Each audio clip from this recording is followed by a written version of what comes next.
Order, order. Good morning, everyone. John Slinger to move the motion.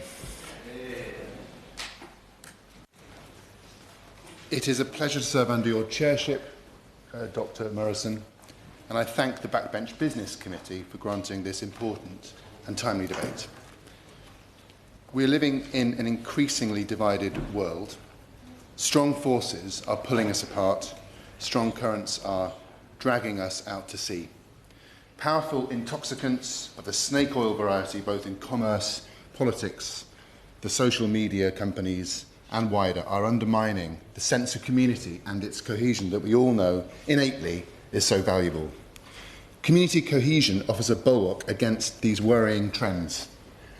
While our sense of community is under threat from online toxicity and barely concealed racism, it is the everyday patriots, the volunteers, the grafters, the hard-working people who run food banks and other organisations who show us what community truly means and what it means to be British.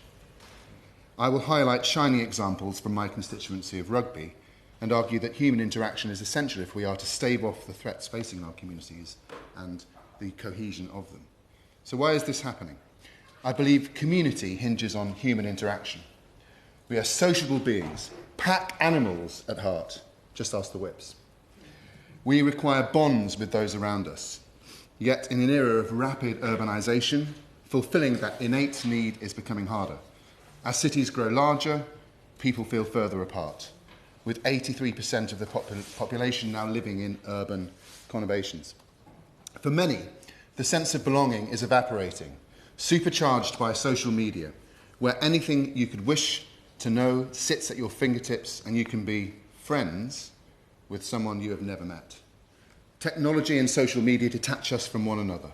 Friendly interactions have become electrical impulses down fibre optic cables, and abuse has been amplified by algorithms designed to promote conflict, and those emboldened by the shield of their keyboards. Never have we felt so far apart, while being, electronically at least, so close, together alone. This deteriorating sense of community has started to manifest itself in ugly ways. People, organisations and vested interests are exploiting our fear, anger and alienation. Nowhere has this been more visible than the demonstration of flags last summer, which does not represent community truly in my eyes. Of course. Honourable friend for giving way and for bringing about such an important discussion, strengthening community cohesion. To create stronger communities, one of our most vital tasks is countering how patriotism and other national symbols are abused by racists and the far right. And I'm grateful for the work that British Future and Hope Not Hate are doing with me on this, alongside excellent local partners like Leyton Orient Trust. Does my honourable friend agree that one of the first steps in community cohesion is learning how to be strong and proud in diversity and saying clearly that our flags belong to us all, as do our streets and our country? I thank my honourable and gallant friend, and he won't be surprised to hear me say that I will be coming on to make similar points. But I often say in my constituency of Rugby, as I did at the Chinese New Year celebrations only a week or so ago, that our diversity is indeed a strength. It is not a weakness, which so many people sadly increasingly feel that it is. It is a strength, and I'm proud to say that again, as I know that my honourable friend is.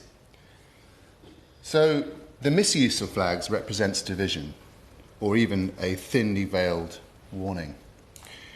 The Overton window, that infamous Overton window, has shifted. Values that we thought were sacrosanct, battles won, now need to be relitigated. Hoisting flags on lampposts only to allow them to become torn and dirty denigrates them. They should be flown high from civic buildings and other places in pride, not weaponised to intimidate. I will never surrender the flag. It represents the diverse, plural, generous nature of our United Kingdom. But recent displays have left people feeling frightened, fragmented, and as though they do not belong here. The problem is not patriotism.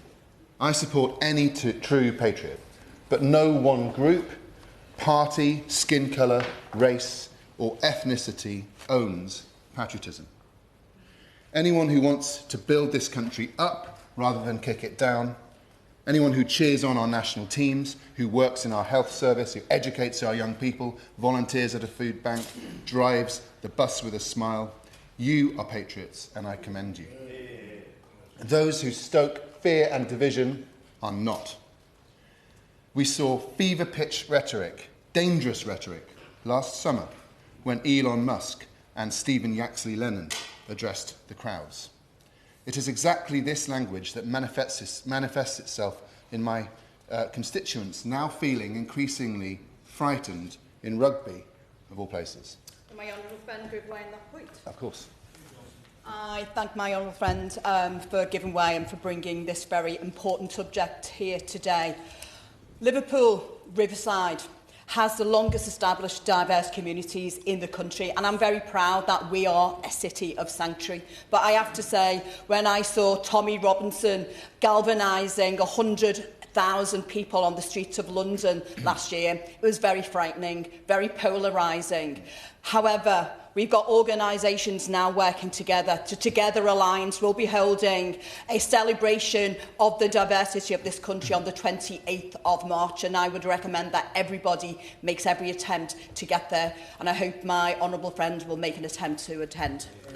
Well, I concur with my honourable friend, and I commend her and all involved in that event, and I certainly will check my diary.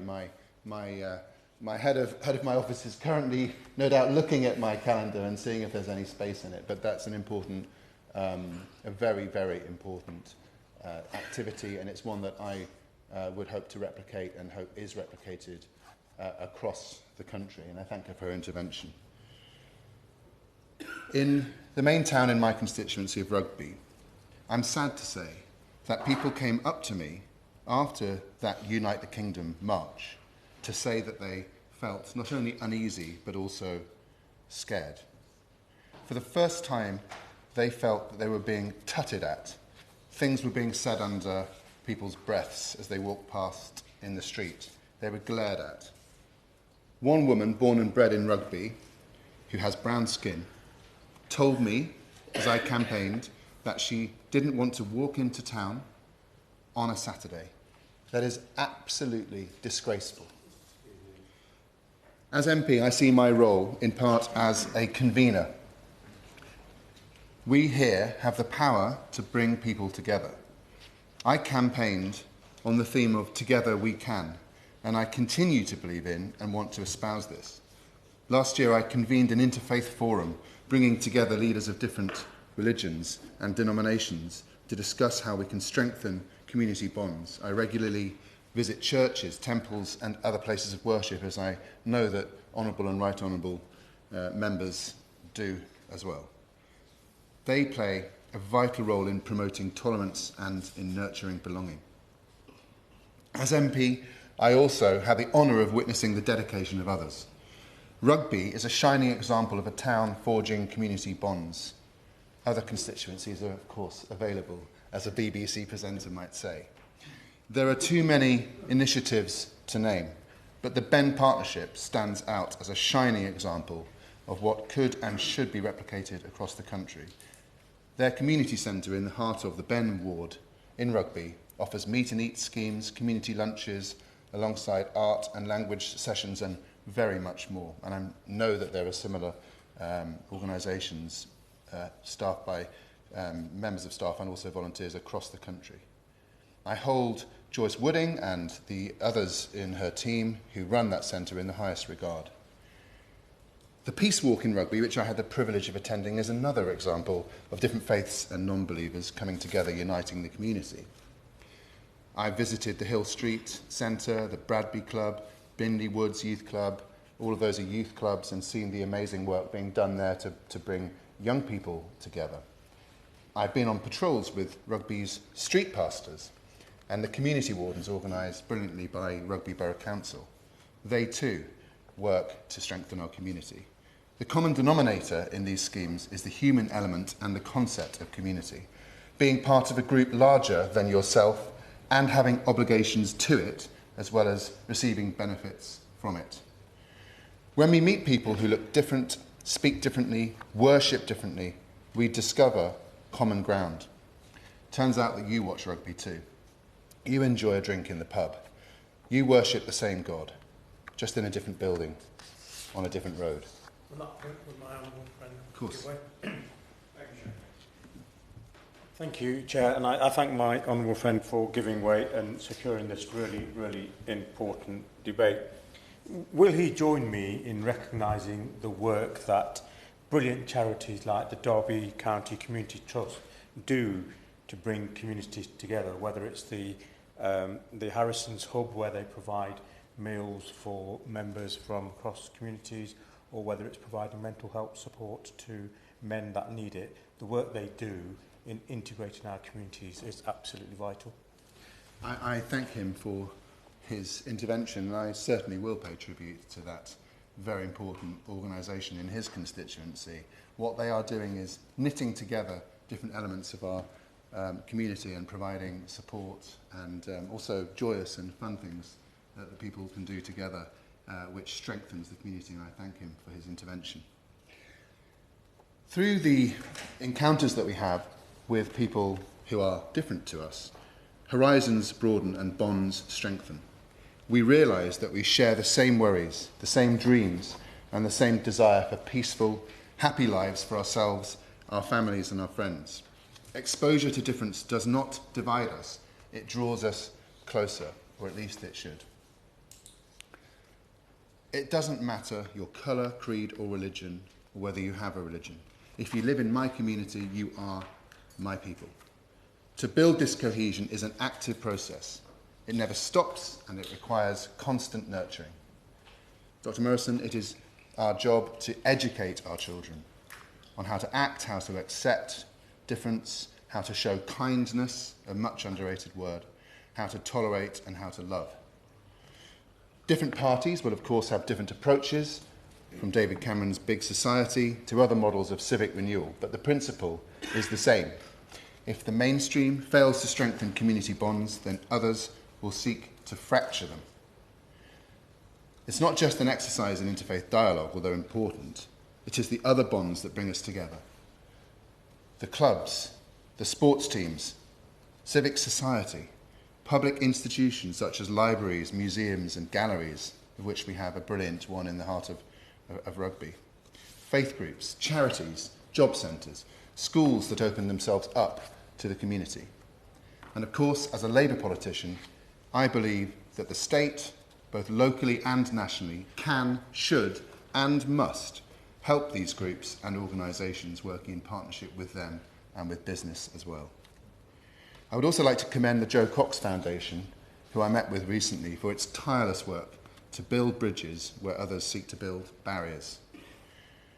We all have a responsibility for community cohesion, and I'm playing my part.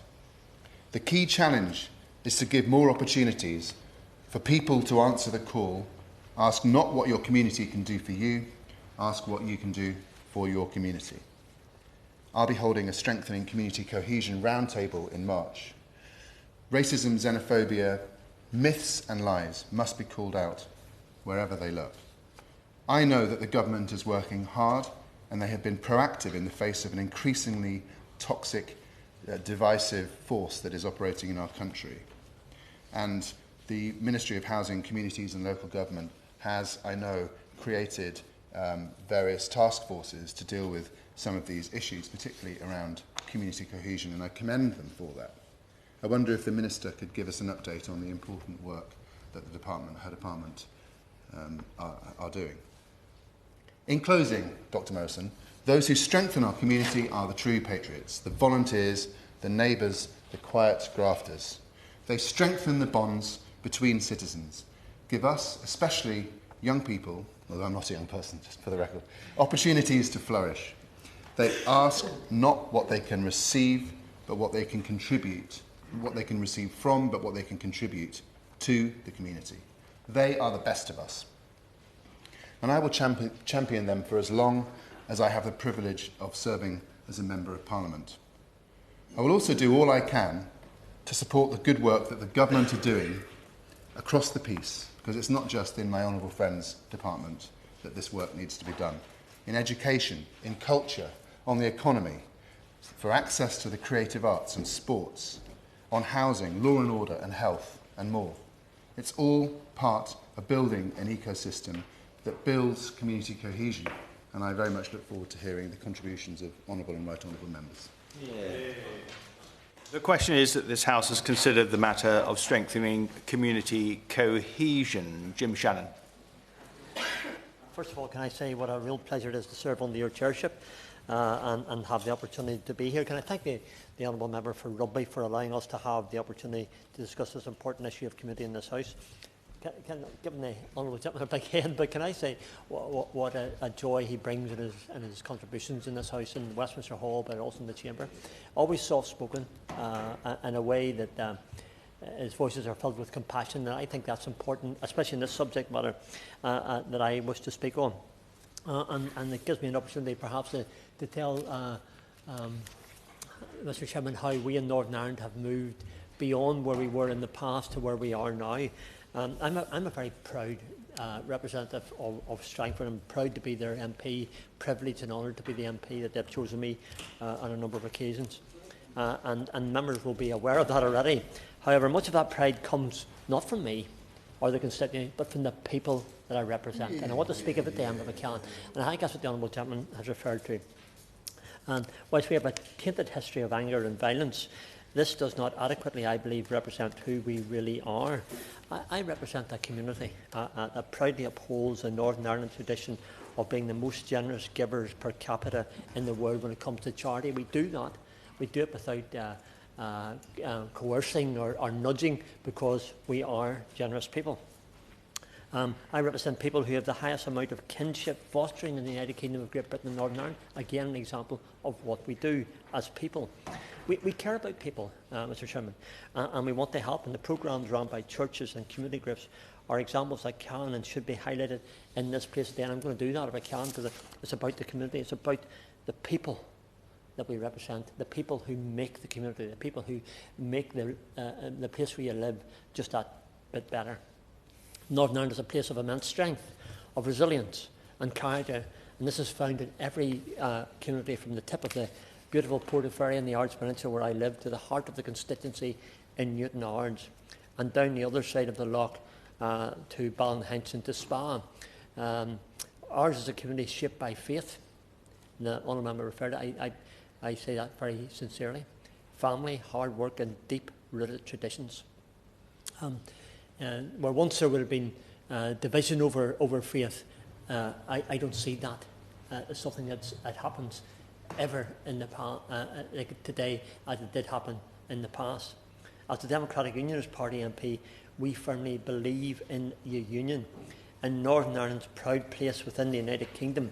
We want to be part of that. We maintain that as part of our constitution, as part of who we are, by strengthening the bonds between the people who share this land, the Scots, the Welsh, the English, and ourselves. Member Devine. Very happy to. Thank the Honourable Member for giving way. Just on the issue of the balance of different opinions, which the Honourable Member moving the motion as well has indicated, would you agree with me that whether in Northern Ireland or across the UK, we need to always keep at the heart of what we say and do the balance that has to be struck between people, however stringent and difficult the circumstances might be, to understand those who may have opposing opinions and try and ensure that life goes on to try and make progress for everybody, whatever their differences are. My honourable friend and colleague has summed that up incredibly well, and that's the very same way that I feel in relation to it as well, and where we are, and the community we're trying to build for our children, and obviously for my grandchildren. I have 6 grandchildren, Mr Chairman, and I want to build a future for them. I want to build a future for every grandchild, by the way. It's not just mine, it's everybody's, because everybody has a share of where we are, and that's where we're coming from. Community cohesion is not about erasing identity. It is not about diluting culture or pretending our history does not matter. Northern Ireland works best where identity is respected. British identity, Ulster identity, and indeed the Irish identity of those who cherish it. Mutual respect must be the foundation on which we build our future, Mr Chairman. The Belfast Agreement created a framework where differences could be managed peacefully and democratically. That framework must always operate on the principles of consent, of fairness and the parity of esteem, not on the erosion of one tradition to appease another, because that's not about cohesion, it's not about resilience, it's not about moving forward. We must respect each other, and I believe that with all my heart and where we are. Cohesion cannot grow where there is imbalance. It requires confidence that Northern Ireland's constitutional position is secure, and I believe it is. And the Labour Party, who are in government, and the Prime Minister said that very clearly. And we should respect that and understand that, as indeed, in fairness, did the Conservative Party before that. It requires confidence that our position is secure, that decisions are made with cross-community support, and that no section of society feels sidelined. So it's bringing everybody forward. It's not always easy, Mr. Chairman. It's incredibly hard at times, but I think if we focus upon the goal, then we can achieve that together. Strengthening community cohesion also means strengthening opportunity. To many working class communities, unionists and nationalists alike feel left behind. Economic regeneration, job creation, investment in apprenticeships, support for local businesses are not just economic policies, they are cohesion policies. They are part of what we need to move forward. So when people have dignity in work and hope for their children, division loses its grip, because people are more relaxed, more positive, more confident about the future. We must also deal honestly with the past. That does not mean endless relitigation of history, nor does it mean selective memory. It means fairness, proportionality and recognition of the suffering experienced by all victims of terrorism, including the thousands murdered by the IRA and other paramilitary organisations. True reconciliation requires truth, but it also requires balance. Community cohesion is not achieved through slogans. It is built day by day in churches, in community halls, in sports clubs, in businesses and in the home itself and the family centre of the home. It is built when neighbours look out for each other or for one another, when cultural expression is carried out with respect. Our community is something to be proud of, and I mean that sincerely, and we certainly are stronger together and can be an example to so many other communities within the United Kingdom of how funding and programmes can build foundations that change mindsets. It's been a long process. I've lived right through the Troubles, born a long time ago, older than anyone in this chamber, I would say without any doubt. And therefore, sorry, with one exception, my colleague on the left-hand side, who's just, I think, 2 years ahead of me. But nonetheless, we understand that many other communities within the UK are of how funding and programmes can build the foundations and then change those mindsets. A long process. But this can't be done without leadership from our communities. And I'm thankful for those all across Northern who have turned from the old ways and who are leading generations into a new path. I'm very fortunate in my constituency today. Some of those, the Minister and others will know this story probably, or know of this story. I may not mention his name, but I'm going to mention his name today because I think he's a leader in the community. Those who in the past, Mr. Chairman, had a coloured past, and I leave it at that, who walked away from what history formed them and the way that it formed them, to be the new generational leaders because they have walked the path of aggression, controversy and sometimes violence.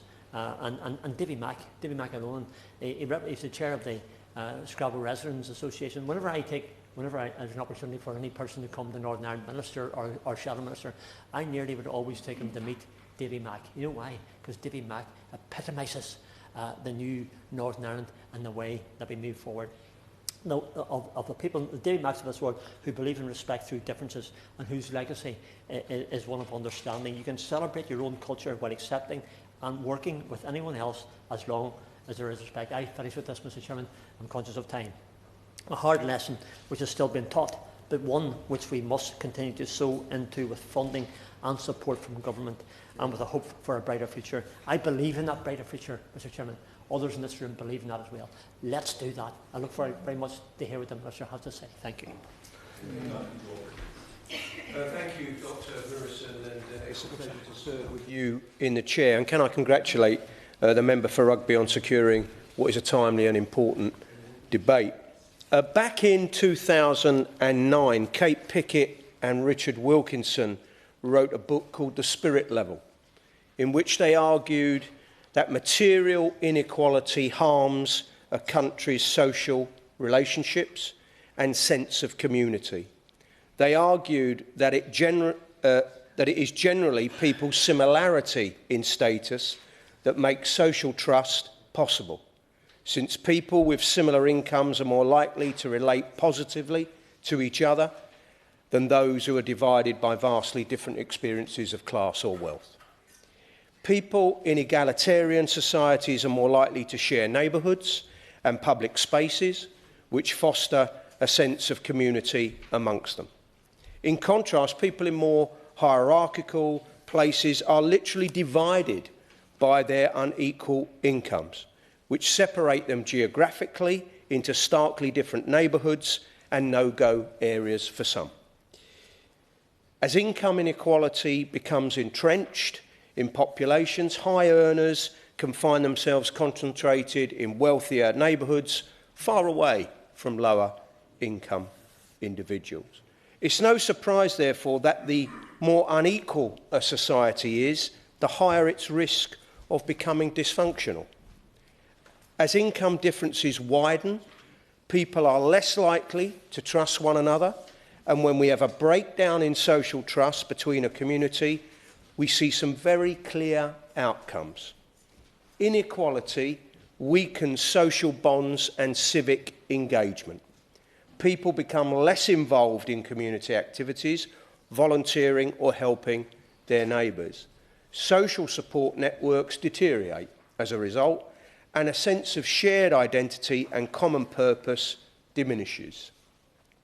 This low trust and weak social cohesion can lead to increased social isolation, particularly among poorer groups, higher crime rates that impact on all sections of society, reduced social mobility, which holds back our economy, and, of course, less effective democratic institutions as people turn away from the democratic process and either disengage completely or look for an easy solution to complicated problems. That's why reducing inequality will not only help society's poorest, but people across all social classes, because inequality creates social problems that are not just limited to the poor. For example, research shows that across a whole society with greater income equality, death rates are actually lower and life expectancy is longer. So we urgently need a war on poverty and inequality. We need to see the government enact the socio-economic duty contained in the Equality Act 2010 to ensure public sector decisions do not create more poverty when they are introduced, and we need to address some of the fundamental barriers facing our society from being more equal. Poverty isn't just unfair, it's economically reckless as well. Reducing income inequality to the level of more equal OECD countries would save the UK up to £128 billion annually in reduced costs in areas such as crime and imprisonment rates, tackling poor mental health, improving healthy life expectancy, and, of course, welfare as well. To conclude, Dr. Murison, voters, by and large, including some of those wealthy individuals, support the idea of greater fairness in our economy and our society. What lies ahead if we don't tackle the gap between the haves and the have-nots are the conditions that will nurture the far right. Public services at breaking point, visible inequality on our streets, and a general stagnation or decline in living standards will begin to erode public confidence and trust in the political system. That's why it's in all of our interests to foster and create a more equal society that has community cohesion at its heart. Thank you, Dr. Murison. It's a pleasure to serve under your chairship. And I'd like to thank the Honourable Member for Rugby for bringing this very important debate, a subject very dear to my heart. Community cohesion is not just a nice to have, it is the foundation of our democratic infrastructure. When people feel connected, valued and heard, democracy is strong.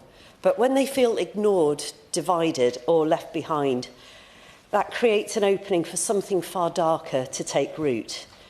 Across the country, over the last few decades, we've seen rising mistrust, loneliness and anger. When that community cohesion weakness, it creates fertile ground for extremism, for scapegoating and for racism. This is not just abstract, it's what history shows us time and again leads to the downfall of countries and civilizations. So cohesion is prevention, it's resilience, it is national security that starts at street level. I think we're now seeing the limitations of a very individualistic, fragmented society. And I think that over the coming years, we're going to see a swing back towards community as the real unit of organisation. And I'm already seeing that in my own constituency of the South Cotswolds, and I'll come back to that later on.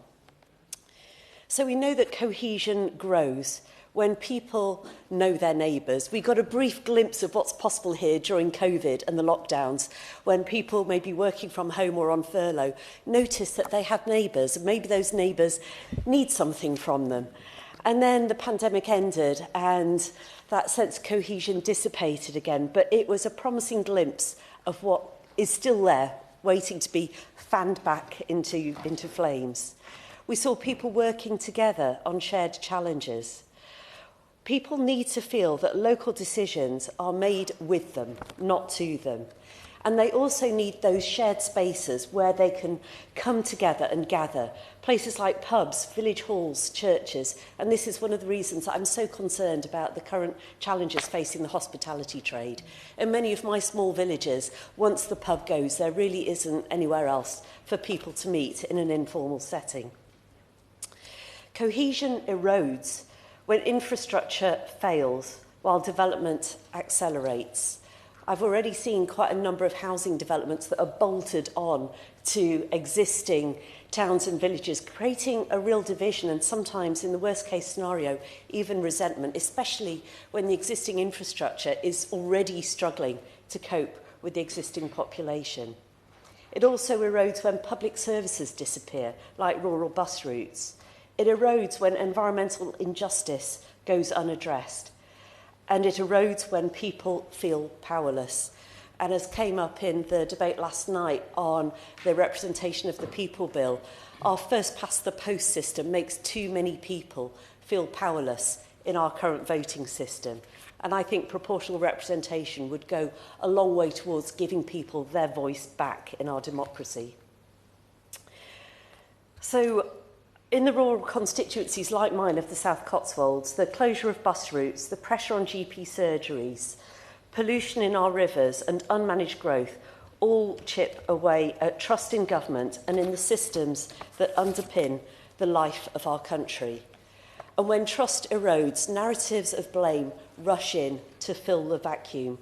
Too often, people are tempted to blame a demographic that they can clearly identify, rather than the invisible systems that they can't.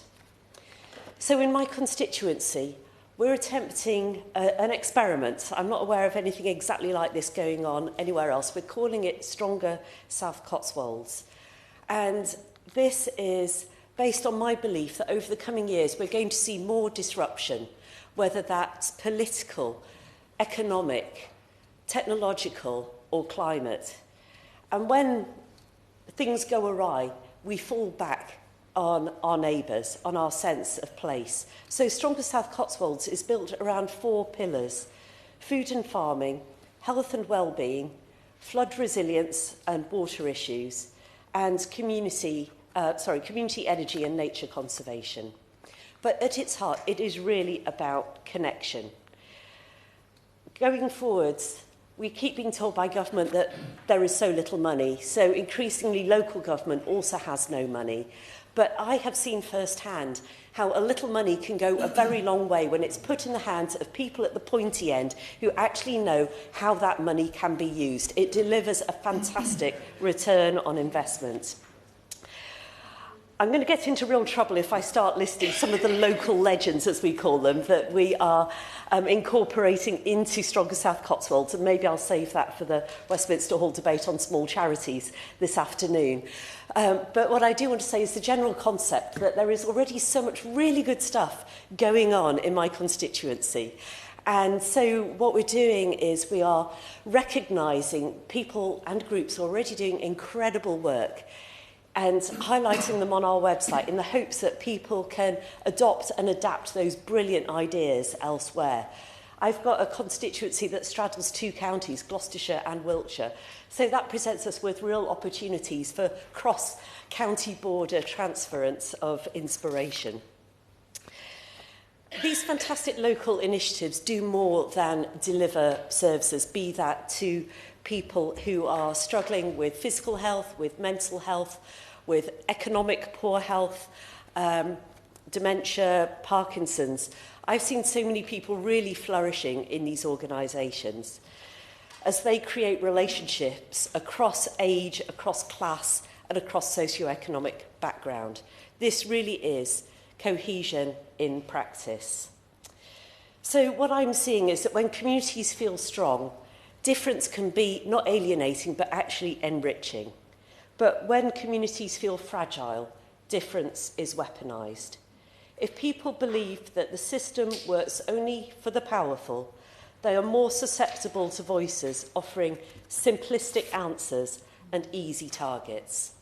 We need to be honest about that and recognise that cohesion is the antidote to division. But it doesn't happen automatically. It must be cultivated. And I think this is where we as MPs, as the Honourable Member for Rugby has already mentioned, we have a real role to play. We may not have a budget, we may only have a small team, but we do have that magical power to convene. And when we bring people together, the magic can happen. So this is what we're trying to do with Stronger South Cotswolds, bring people together with the aspiration that the whole becomes greater than the sum of the parts. That cannot be manufactured by government in Westminster. Belonging by definition happens at that nexus of place, of nature and of neighbourhood. But I would like to call on the government to properly fund those local groups, to make those pots of money available, knowing it will deliver a fantastic ROI. Please support community ownership of energy, of land, of community assets. Invest in youth services and intergenerational spaces. Ensure that planning decisions genuinely involve community voices and restore trust in environmental regulation. And above all, please choose to devolve power rather than to concentrate it here in London. I believe that if things are going to get rocky over the next few years, now is the time that we really need to be building that community cohesion. Something I learned from expedition planning is that you have to do your preparation in the calm times, because when the storms hit, you just don't have the time. And community cohesion is the same. If we invest now in connection, fairness and shared purpose, we can weather those storms together. But if we neglect it, we shouldn't be surprised when division grows. The question for this House is whether national policy will strengthen the work of initiatives like Stronger South Cotswolds or make it harder. Please do put the power and the resources into the hands of those local communities where they really can make a difference. Thank you. We've got 3 colleagues wishing to speak, and I'm going to call front bench at 10:28. So that means short speeches, please, Lee Ingham. Marissa, it is a pleasure to serve under your chairship, and I really would like to thank thanking my honourable friend, the member for Rugby, for securing such an important debate at a particularly important moment. And today I want to talk about something that sadly we only seem to talk about during really, really challenging periods, something that without which everything else becomes much harder, and that is community cohesion. So my accent gives me away. I grew up in a town called Burnley in the northwest of England, and for most of my childhood, the only thing I knew about the place that I grew up which was culturally different, was that our school holidays for the summer started 2 weeks before everywhere else. But in the summer of 2001, shockingly, actually, I realised 25 years ago this summer, and around the time of my GCSE exams, race riots ripped through my hometown. And I really remember the fear that it caused, and I remember the anger that it caused. And for years afterwards, I remember telling people that I was from Burnley, and all they knew about the place, it was defined by the race riots, that it had this awful, awful summer. And that period left such a deep mark on me and contributed towards who I am today, because it taught me that cohesion and community cohesion isn't a slogan, it's not a line in a strategy document, it's the difference between a town that can pull together when things get tough, rather than a town that fractures when it feels pressure. So those experiences really shaped my politics. They shaped my belief that fairness matters, that honesty matters, and that we must confront injustice directly and not pretend it'll fix itself. The riots also shaped my determination that communities I represent today should never feel that sense of division. So in Stafford, Eccleshall and the Villages, we are really proud of who we are. We're a county town with deep roots, growing diversity, and we have incredibly strong traditions of volunteering and neighbourliness. We're home to people of different faiths, backgrounds and experiences, and that diversity is a strength, but it only remains a strength if it's underpinned by public trust. And community cohesion is built in small, everyday ways. It's built when a school brings parents together from different backgrounds around a shared commitment to their children's future. It's built when local volunteers organise a food bank, a youth club, or a community clean-up, something that my constituency excels at. It's built when faith leaders choose dialogue over distance and partnership over parallel lives. A few weeks ago, I brought together local faith leaders in Stafford for a multi-faith roundtable. And there were leaders from our churches, our mosque, our Gurdwara, and other faith communities all sat around the same table. We talked openly about the challenges facing our communities, from misinformation online to rising tensions globally that are rippling into our local lives. And what really struck me in that session was that everyone in the room wanted the same thing. They wanted safe streets, they wanted opportunities for young people, respect, stability, and a sense that whatever differences we had, we were all belonging to the same place. That is what cohesion is. It's not about erasing difference, it's about recognising our shared commonality and humanity. But we can't be complacent. We live in an age where misinformation spreads faster than facts, where social media algorithms reward outrage over understanding, where global conflicts inflame local tensions in a matter of hours, and where economic pressures can make it easier to burn bridges rather than build them. And in that context, cohesion requires leadership. And that's not an abstract thing, it's about standards. So when those elected to represent our communities use racist language, promote prejudice, or undermine the dignity of others, it doesn't just harm individuals, it corrodes trust in everything and the institutions that hold us together.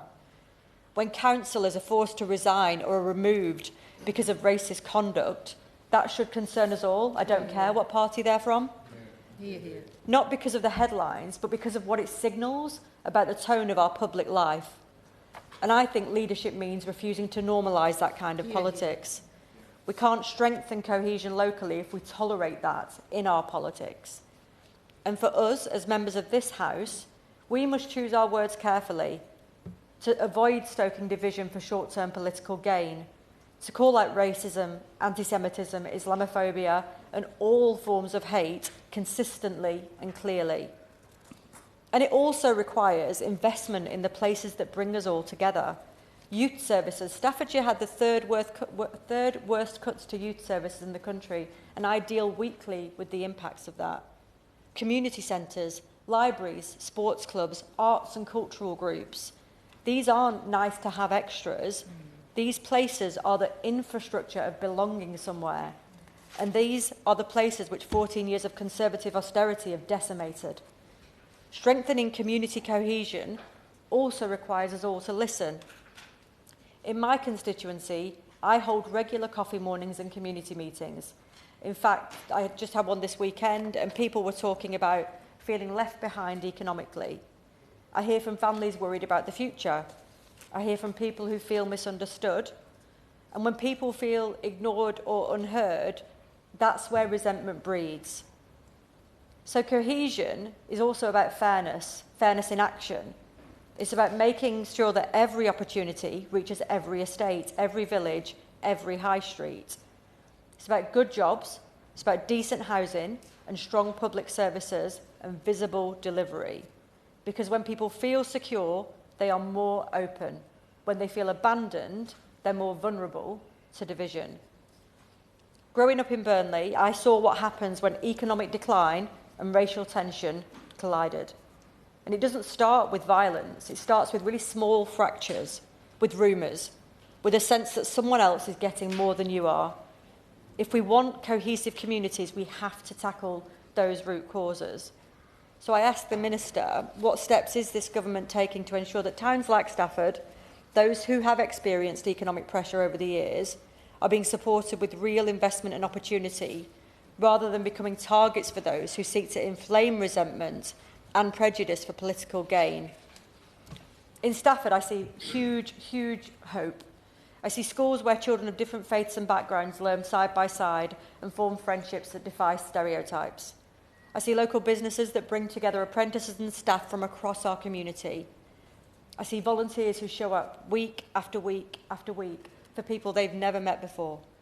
And I see faith leaders willing to work together, not retreating into silos. Community cohesion is not about pretending we do not disagree. It's about how we disagree. It's about holding space for different views without dehumanising one another. It's about ensuring that our identity as a shared community is stronger than any single dividing line. So my message today is really simple. Community cohesion doesn't maintain itself. It must be nurtured, as someone else has said. It must be defended, and it must be resourced. It must also be modelled by us. In Stafford, we're choosing to build, not to blame, to listen, not to shout, to stand up for fairness and not allow prejudice to go unchallenged. Because I know what the alternative looked like. I lived it. Division doesn't explode overnight, it is cultivated. And I'm determined that the communities that I represent will always be stronger than they are apart. Thank you, it's an honour to serve under your chairmanship, and can I thank the Honourable Member for Rugby for bringing this important issue. Community cohesion in Birmingham has never been an abstract concept. In Birmingham, it's a lived reality. It's the church that hosts a food bank for families of every background. It's the neighbour who checks in during Ramadan. It's the Gurdwara serving langar to anyone who walks through its doors. Our city works because, despite our differences, we choose to stand together. In recent years, we have seen how damaging political language can be. When politicians make statements that create suspicion or feed division, the consequences are felt far beyond Westminster. Words matter. Narratives matter. And when race or religion is weaponized for short-term political gain, it erodes trust between communities who have lived side by side for generations. We've also seen the constant drip feed of misinformation from some politicians and commentators. Misinformation that paints entire communities as problems to be solved rather than partners in building our future. That kind of politics does not strengthen Britain. It weakens it. It doesn't make us safer. It makes us more fractured. No one knows this fact more than the people of Birmingham, who have seen their city trounced by people who take no effort to understand it. During the bin strikes, a narrative from outside was not about council refusing to negotiate or the impact of years of austerity. It was about blaming residents for the mess, asking silly questions like, why don't they simply clean up the streets and take their rubbish to the tip? We even saw the member for Newark roam the streets for an hour, blaming residents for the supposed lack of integration in an area that not only hosts a vibrant community, but which has also been decimated by 14 years of austerity under his own previous government. We saw it again during the Maccabee Tel Aviv saga, when those raising legitimate concerns about safety and cohesion were smeared as extremists. Every time we see the same story, the people of Birmingham have been subject to ridicule from the outsiders that took no effort to understand them. From politicians and media outlets stirring hate and division against a community they never tried to understand. That is why measures such as the Hillsborough Law matter so much, the principle behind Hillsborough Law. a duty of candour on public authorities and officials, is about more than one historic injustice. It is about changing the culture of public life. It's about ensuring that those in authority act with honesty, transparency and responsibility. The tone set at the top shapes the reality on our streets.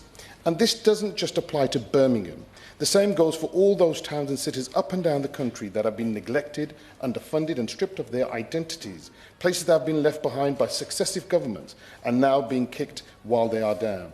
It is in these places where people have lost all sense of community that resentment and hate takes hold. Many will channel that anger in taking to the streets to raise the flags or mount protests at asylum hotels. And before you know it, you're not a true patriot unless you look on non-white neighbours from abroad, even fellow British nationals, with contempt, with, of course, the exceptions being those they know on a personal level. This is why it's so crucial that we get this right, not just in terms of holding politicians and media outlets to a higher standard, but also by investing in the very places that have been deprived of the means to understand and interact with another. Community centres, youth clubs, grassroots sports, these are all things which we need to create cohesion, and yet they are things dwindling in supply. Birmingham Perry Bar lost out in pride in place funding, £20 million over 10 years, when we have the highest unemployment, highest inequality, high numbers of homelessness, and high rates of crime, and it still received none of the pride in place funding. 10 constituencies, 8 which are Labour parliamentarians. My constituency of Birmingham Perry Bar was left out. Birmingham has always shown that people of different races, religions and backgrounds can live, work and thrive together. But we must protect the legacy. We must challenge misinformation wherever we see it. We must refuse to let division define us, and we must demand better from those who represent us. Can I just ask the Minister, please, to address my point in terms of funding for Birmingham Perry Bar? Pride in place funding should be for those communities that have the highest levels of deprivation in all indices. Birmingham Perry Bar has, but has not received that funding. Thank you, Chair. Thank you, Dr. Morris. It's a pleasure to serve under your chairmanship. I'd like to thank my honourable friend from Rugby for bringing this very important and timely debate. Thank you. In terms of debating social cohesion, it can feel quite a nebulous term. It can feel quite abstract when we use those terms. But we all know that, and we've heard today, that social cohesion in its practice, how it's lived, is absolutely vital to have healthy, dynamic, thriving communities where people feel they want to stay, they want to live, they want to socialise, they want to invest and start and grow a business. And we know very much when we have the opposite of social cohesion, when we have discord and division. And unfortunately, we're increasingly seeing that in many of our communities. We've heard today countless examples of how this is lived out. And in my own community in Hillingdon, we very much see the presentation of the opposite of social cohesion today. We see instances of hate crime. I have councillors told, who are British, told to go back home. I have residents telling me how they're abused in the street. Police attacked at what are apparently peaceful protests. And just last week, I had a doctor's surgery, Otterfield Surgery, contact me by email to tell me the instances of racial abuse that doctors are facing at the GP surgery are countless week by week. And even now, the GP surgery has been vandalised and attacked. This is clearly unacceptable and needs addressing. So how do we address this situation of a problem of social cohesion? Well, I'm going to touch very briefly in the time I have on 3 key areas of action. Firstly, leadership.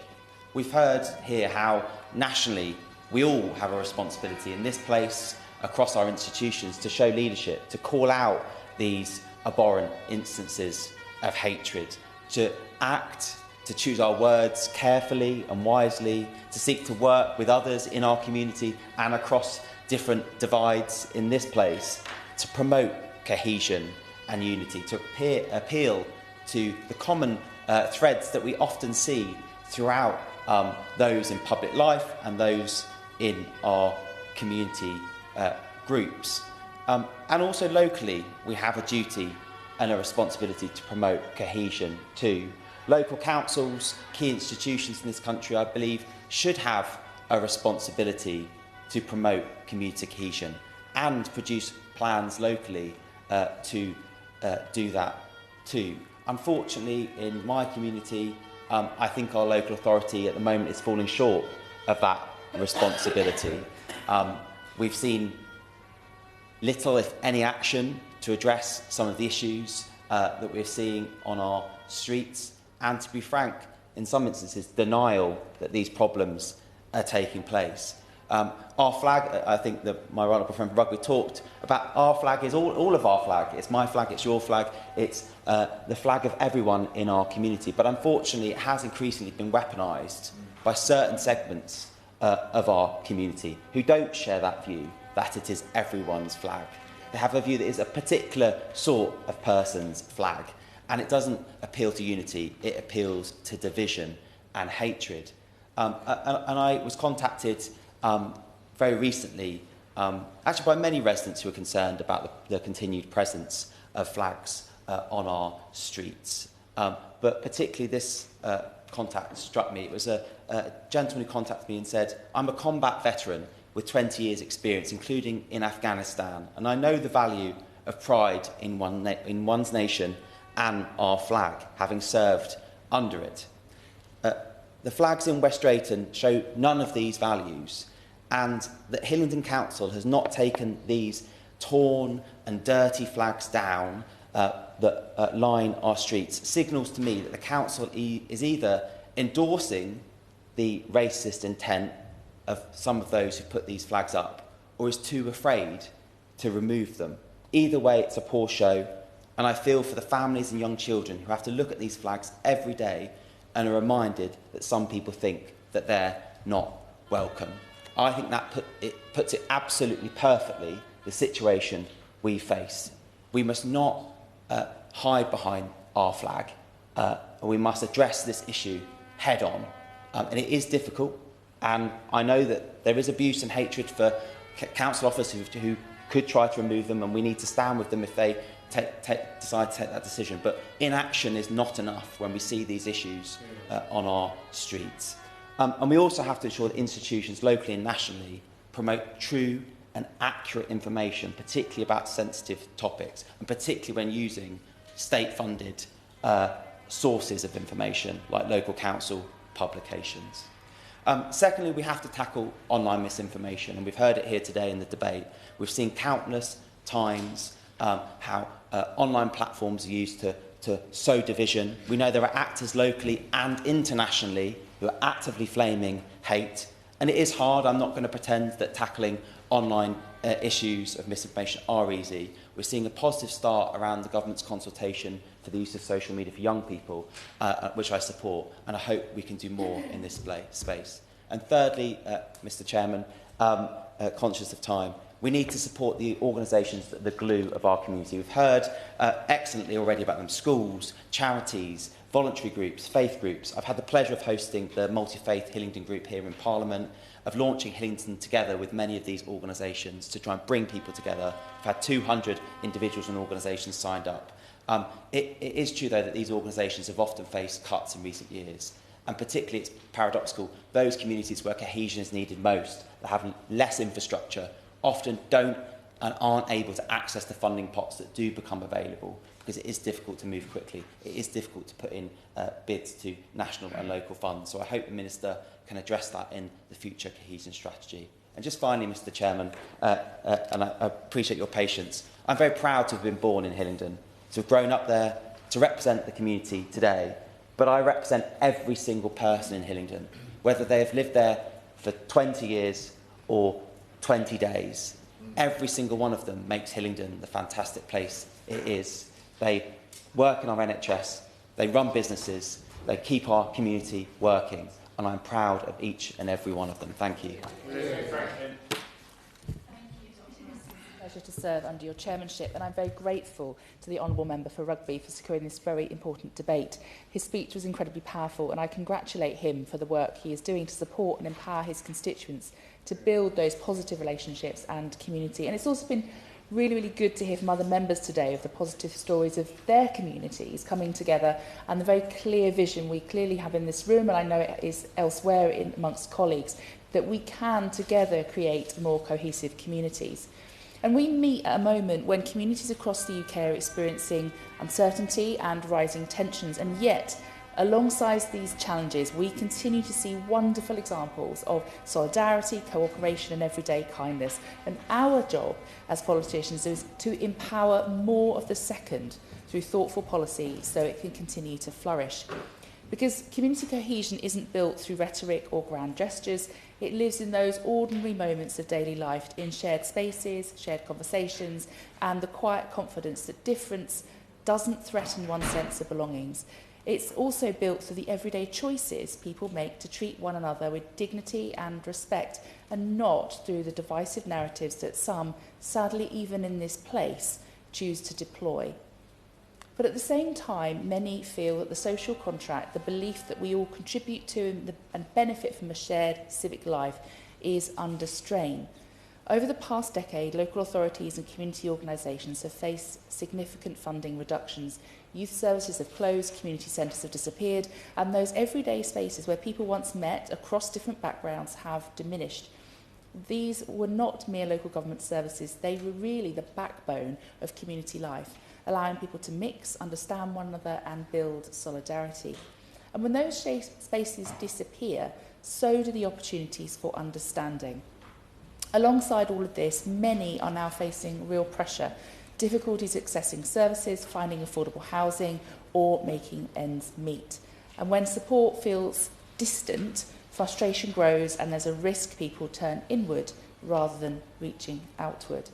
And these tensions reflect a pressure and uncertainty, not a lack of goodwill. Rebuilding community cohesion requires more than responding to those, of course, who stoke division. It requires reinvestment in the local institutions and services that allow our communities to meet and to thrive.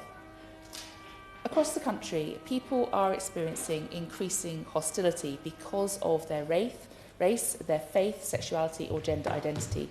Even incidents that fall below the legal threshold of hate crime, when they're repeated or unaddressed, they just erode trust and weaken community cohesion. Police forces are recording thousands of non-crime hate incidents each year. These are early warnings of tensions that can grow if ignored. And I hear from some in my constituency how every single day they face unpleasant, abusive, even aggressive, unsolicited interactions with others because of their race, gender or sexuality. Figures for Surrey, they shows that hate crime remains significantly underreported, underscoring the importance of early intervention to build trust so people feel confident to come forward when they are facing this. And in times of uncertainty, we really must resist the narratives that divide people or single out newcomers or minorities. They might offer simple answers, but they really weaken the fabric of civil society. Strong communities are built not by excluding people, but by ensuring everyone feels they belong. And across the country, there are countless examples of cohesion in action being led by charities and faith groups. And one example in my own constituency and across Surrey is Big Leaf, who bring together displaced young people alongside other young people to create music, play sport and so much more, fostering community and optimism. And of course, I'm sure if we went around this room and across the House of Commons, we would have so many more examples, but I will stop there. What I really want to focus on today, though, is faith communities, not only because of their remarkable contributions, but also because many themselves are facing rising levels of abuse. Faith communities are deeply embedded in our society. They run food banks, warm hubs, support the vulnerable and the isolated, they provide safe spaces for dialogue, care and belonging. During Ramadan, for example, many mosques open their doors for shared meals and community outreach, powerful expressions of the values that underpin cohesion. I am honoured to chair the all-party parliamentary group on faith and society, and one of the things we have led on has been local faith covenants, and I've seen how these create practical frameworks for partnership between councils and faith groups. They help build trust, improve consultation and strengthen support for residents. Early feedback from current academic evaluation of the Faith Covenant framework shows it is indeed improving relationships and cooperation across the country. And I really hope that as local government reorganisation continues, that people will grasp the opportunity to instigate more faith covenants across the country, so that faith groups aren't just treated simply as stakeholders, but as trusted partners in the work we all want to see in our communities to build community cohesion. So I want to ask the Minister today, will she support faith covenants and other structured engagement like this at the local level as part of any community cohesion strategy? Speaking of community cohesion strategies, ahead of the general election, the Prime Minister wrote to faith leaders recognising the vital role faith communities play in the importance of partnership. And that recognition was welcome. Yet the progress on the actions he outlined has been slow. And I wrote last month to the Prime Minister asking about these promises, and in particular, when we would see the community cohesion strategy. I haven't yet received a response, sadly, but I know that there are communities right across the country who want to contribute. They're ready to contribute, and they want to see clear national leadership on this.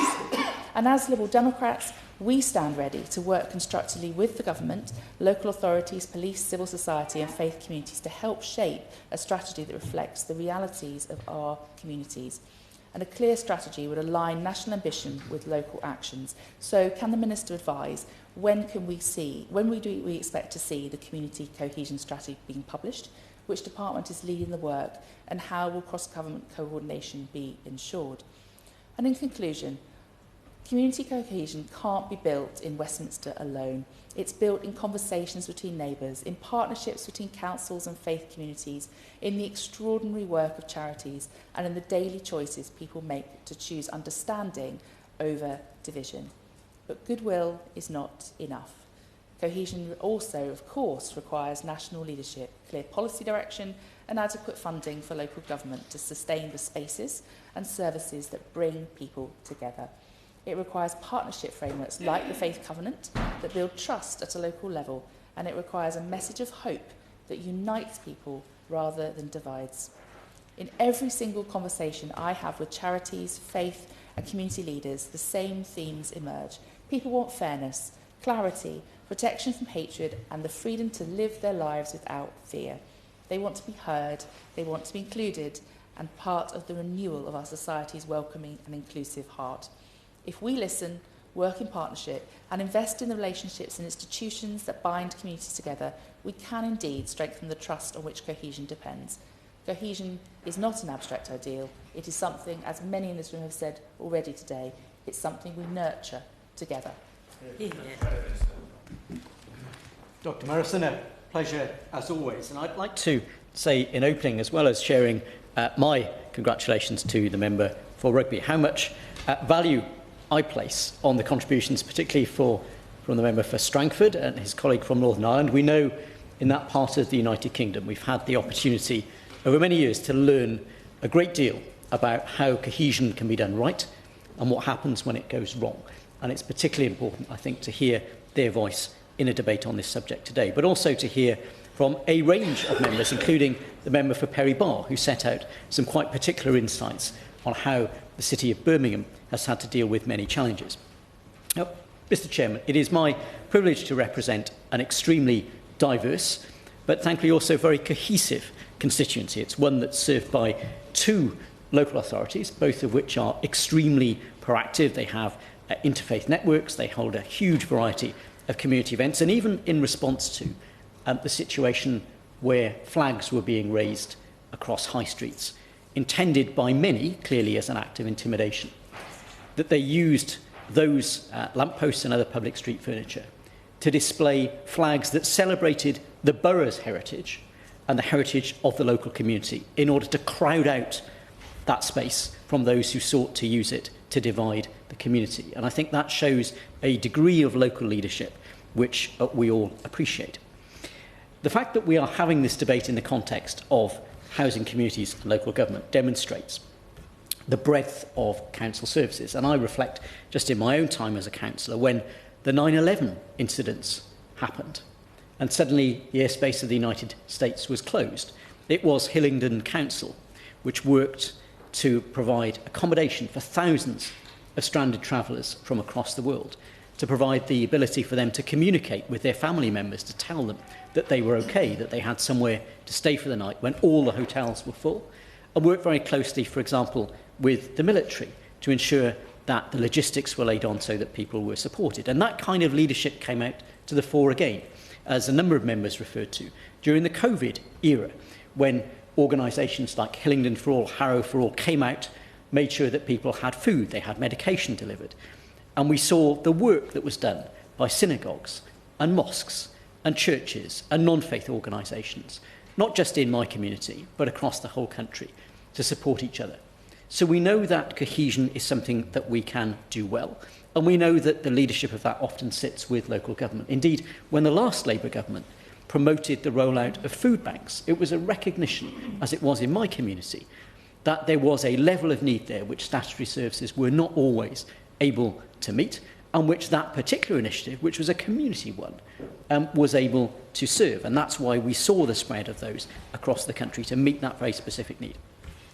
And Dr. Morrison, we are having this debate at a time when there is a growing level of interest in issues around cohesion. Many will have heard the news coverage, if not the speech itself, given by the Leader of the Opposition yesterday, when she set out a number of work streams seeking to address many of the concerns which members have described today.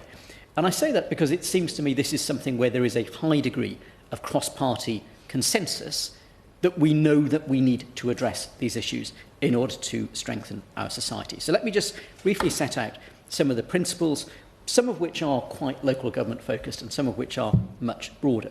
And it's very striking that all of the members who contributed spoke of the importance of our society and our values and that principle of freedom and the rule of law. And I think it needs to be really clear from all of us, and particularly was struck by the comments of the member for Perry Barr, that this must not become a debate that is about attacking Islam. We know that we are a country that is a plural and liberal democracy. And in a community like mine, that means the freedom of women and girls to wear a headscarf if they choose to, and the protection of the law, if they choose not to, from those who would seek to force that on them. And both of those things are equally important. Of course. Because on Sunday I was celebrating Iftar at the local Epsom Islamic Centre, and we enjoyed lots of wonderful food and a real community spirit. But unfortunately last October the Islamic Centre was the target of vandalism and abuse, including the words devils that were sprayed painted on the building. This hatred doesn't represent the majority of people in Epsom and Ewell, but we can't ignore that there are those in our country who are seeking to divide us. So does my honourable friend agree with me that we really must support our community, as he says, in standing firm against hatred and violence in all its forms? Well, I don't think, Dr. Morrison, there'd be any argument against those points. So I think they do reflect things that I'm sure we've all, as constituency MPs, heard. I know I visited one of my local synagogues on Friday, and they talked about the difficulties, in particular, some of the children in that community had faced at school with a rising tide of anti-Semitism that they'd experienced. But that is part of this bigger picture. So we need to ensure that, as far as we can, we build that level of common understanding. And I know when we talk about those shared values, sometimes people are prone to say, well, we have Sharia law in some parts of the country, or we have the Beth Din that sit outside of this. Indeed, the canon law of the Catholic Church, which has been part of our Christian community for centuries, permitted marriage at the age of 14, up until that law being changed in 2019. So sometimes these misunderstandings are not simply something that is about a view of Islam, it's about different communities and different cultures. And we need to make sure that everybody recognises that the rule of law and the freedoms that it brings with it apply to everybody in our country. And all of our citizens are free, should they decide that in the event of a dispute about a business, that they would like a Sharia court to be involved in settling that. If they are both Jewish business people and they wish to use the Beth Din to settle that matter, they can do that as well. But that does not remove, under any circumstances, the freedoms and the protections that the law of the land gives to everybody in our country. And that always must be there as a clear recourse.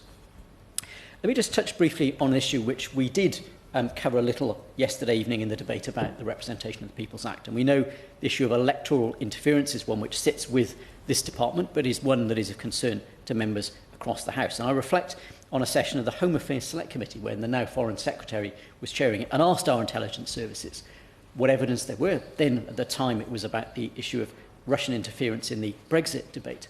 And the response was illuminating. The point that was made by our security services was not that Russia or China or Iran are seeking a particular outcome in a political debate that is happening in the United Kingdom. What they are seeking is division in the United Kingdom, a lack of coherence in our society, because that is what those sponsors of terror are seeking to achieve. But we must make sure, Dr. Morrison, that we are always vigilant and that our laws are updated regularly to take account of how we can resist that. A lot of the debate today, moving to the more local, has revolved around what makes a community. I know, Dr. Morrison, you represent a constituency with, again, a diverse and different range of local settlements compared to those of us who are in London. But when we think of community, we think of thriving high streets, of places that people can feel proud of. We think of a strong economy, of places where people can get a job and keep a job, and a job that supports their standard of living and their opportunity. And it would be interesting to hear from the Minister perhaps some reflections, because we know that those things have been hotly debated in Parliament, because we see the impact of rising taxes in the hollowing out of our high streets. We know that 89,000 jobs have been lost in hospitality since October 2024. 74,000 jobs have been lost in retail since October 2024. The relentless rise in unemployment under this government is putting enormous strain on the cohesion of our communities. Of course. Would the Honourable Member agree with me that what we saw during the 14 years of Conservative government between the years of 2010 and 2024 was a hollowing out of states and institutions that really matter to our communities? I refer to the point that I made in my speech, where under the Conservative-led Staffordshire County Council, we saw the third worst cuts to youth services across the country. And in fact, I spent last Thursday afternoon with some youth justice young people in my constituency who told me that they've never seen things so bad. So whilst the points he made are valid, I am sure, there's a heritage to where we're at now and what this government is dealing with. Would he accept that point? Yeah. Well, Dr. Morrison, I wouldn't accept the point, I'm afraid. I think we can recognise, not least if we just simply look at the statistics, that resident satisfaction with local government services rose continuously throughout the period that's been described as austerity by the party opposite. But of course, any incoming government that is dealing with a colossal legacy of debt is going to have to find ways to live within its means. And unfortunately, we seem to be set on that path of another colossal legacy of debt once again. So let's just turn, Dr. Morrison, in conclusion, to some particular points which I think it would be helpful for the Minister to address, as well as perhaps acknowledging the impact that her government's policies are having on the ability of business and our residents to find good, remunerative work. The first is an area which the Labour leader of Sheffield has been particularly exercised about recently, and it connects to a point which I know the member for Uxbridge and South Ruislip will know is also of local as well as national interest. The situation with asylum funding for local government remains a major source of concern and grievance. We know that the government is providing some funding to local authorities to help meet the very significant costs. And Hillingdon is a good example as a gateway authority to Heathrow Airport, accommodating over the years many thousands of unaccompanied children. And in these current days, Dr. Morrison, very large numbers of Chagossians fleeing to the United Kingdom from the consequences of the government's Chagos deal, as well as huge numbers of people placed in temporary accommodation by the Home Office. And the fact that those numbers have been rising very sharply, very fast, and that the processing of those means that the numbers turning up at the town hall has increased dramatically, means that the pressure on local authority temporary accommodation budgets is rising relentlessly. And the government refuses to answer the question about how much funding they are providing to local authorities to meet that cost, which is understandably fueling the campaigns of some in our society to say that those costs are not fully met. So does she agree with her colleague, Councillor Tom Hunt, that the government needs to act to address this consequence of its actions? On that point, I'm going to have to call the Minister for the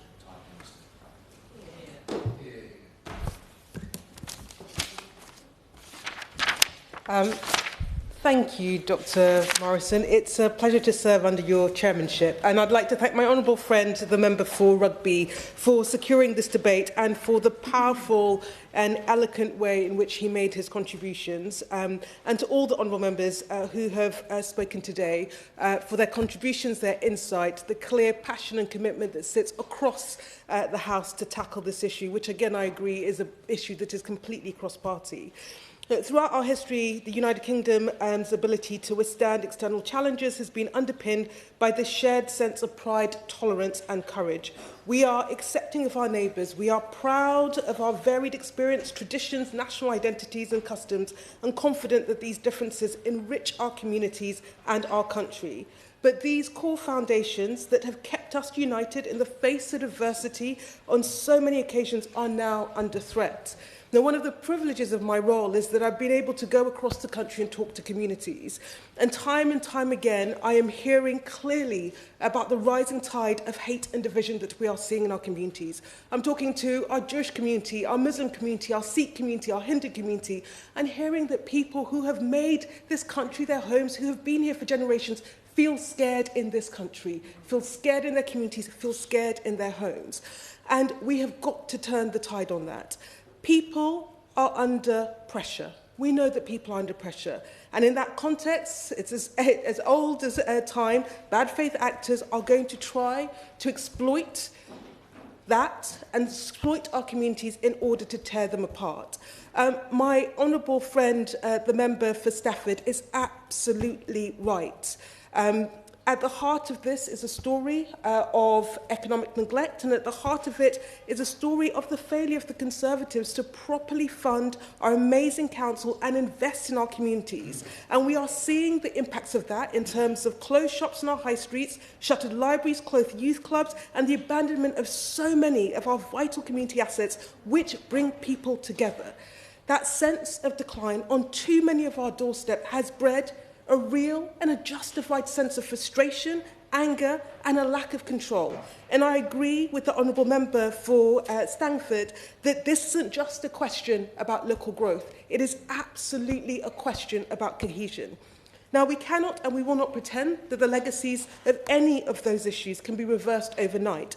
But as both a Labour government and as a parliament, we can be confident that the way in which we restore cohesion and pride within our communities lies not in this building or the corridors of Whitehall, but the answer is in the communities and the people that we all represent. We all know that the bonds which hold society together are anchored locally, in places, in communities, and so often it is the voluntary, the community and charitable groups, the grassroots bodies at the heart of our communities, we all have them in each of our constituencies, that bring people together every day. To build stronger communities, we must bring people together to make positive, meaningful change in their own neighbourhoods. This ethos is at the heart of our groundbreaking Pride in Place programme, which importantly will mean local people will decide how money is invested, working together to unite their communities, bringing everyone round the table to find common ground and invest in their priorities. Now, this point, I think, has been made time and time again by members who provide amazing examples of how this is happening. We see our role as a government as supporting that and enabling that, whether that is through places that have received Pride in Place funding, or more broadly, the approach that we want to increasingly see, where we are creating the ability for communities to get a grip on funding the government is already spending in a place, to be able to shape it, to drive it, and fundamentally to invest in their priorities. To achieve all of this, we are working closely with pioneering councils and communities. A great example can be seen in Rugby, where the local authority and other partners are stepping forward as one of the first to deliver the work that we want to see in our high streets, through, for example, our high street renewal auctions, to unlock vital spaces for our high streets to go to local businesses, to community groups, so that everyone can be part of building thriving high streets. This is renewal in action, led by people who know their patch better than we will ever do in this place, and backed by the government, which is choosing unity over division. To specific points that have been raised by honourable members, let me pick up the point that was made by both the member for Rugby, the member for Leighton and Wanstead, as well as the member of Hildington around our flags. I absolutely agree. We must reclaim our flags and our national symbols and push back on those that want to use them in order to divide and intimidate our communities. We know that this is a difficult area for councils to navigate. This is why we are providing guidance, best practice and training to support councils navigate this terrain and to make sure that they are able to hold our national symbols so it represents all of our communities and push back on those that want to use it in a divisive way. We are absolutely clear that we need to do work on social cohesion. We are working across government at the moment to develop a response. This is being led by my department, the Department for Communities and Local Government, and we will be saying more very, very shortly about this work. But just to update members, this includes 3 key strands. Firstly, building confident communities that bring people together so that we can build common ground. And that is, Pride and Place is an example of that, but that is creating those spaces and those places where people can cohere around common issues that they care about in their place. And there is an absolutely critical role for voluntary community and faith organisations in doing this hard work. Many have been doing it over difficult periods under the Conservative government, but with no support from government. Asking the Minister in relation to Pride and Place funding in Birmingham, my constituency of Perry Bar is in the centre and has the highest level of deprivation. It's not been given any money. Why should the residents of Birmingham Perry Bar feel left out?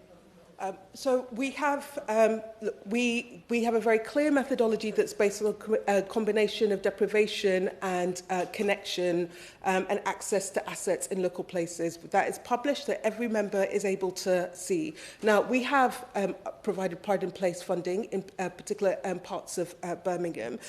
I would love to have Pride and Place in every single one of our deprived communities. I will continue to make that case and champion it. But what I would say is that we are rolling out another 40 where we are not, we're combining both deprivation and cohesion, and we'll be saying more about that shortly. But critically, we want this to be an approach that applies to all parts of the country. So that irrespective of whether you're part of the programme or not, you have access to funding, you have the ability for the local community groups to come together to drive priorities and to regenerate their place. And we'll be saying more through our high street strategies and through the ongoing work that we will be doing. In terms of the cohesion work that we are doing, so the first strand is building confident communities. The second strand is strengthening integration, and that is about supporting people that come into our country, both existing and new migrants, and enabling them to be integrated members of our society, speak the language, to be able to contribute to our community, at the same time as making sure that there is zero tolerance to those that want to sow hate and division.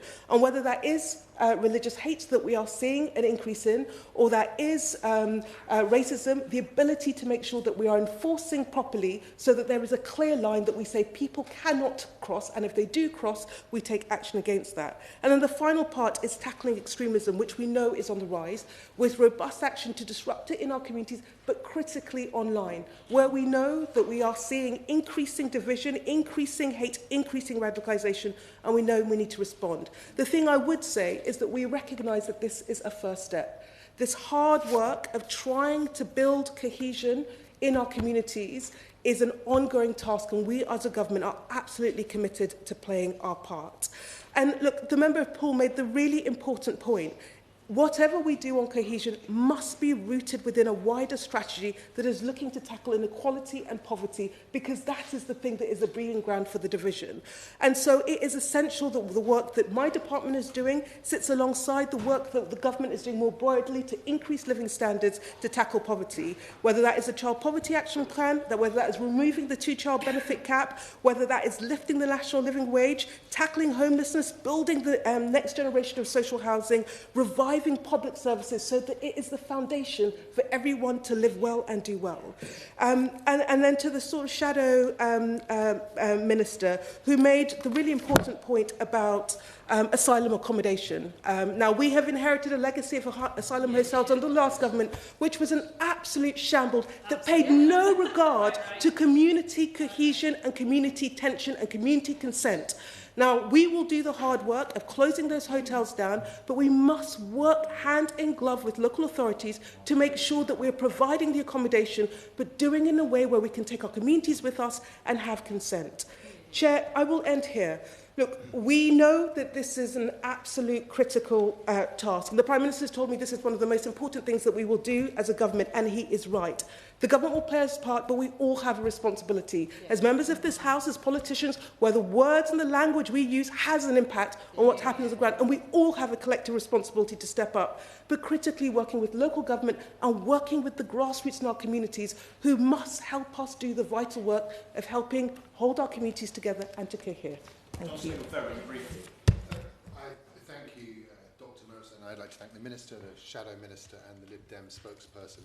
I think in summary, in the short time left, I'd like to thank Right Honourable and Honourable Members for what they have contributed. It was a very interesting debate.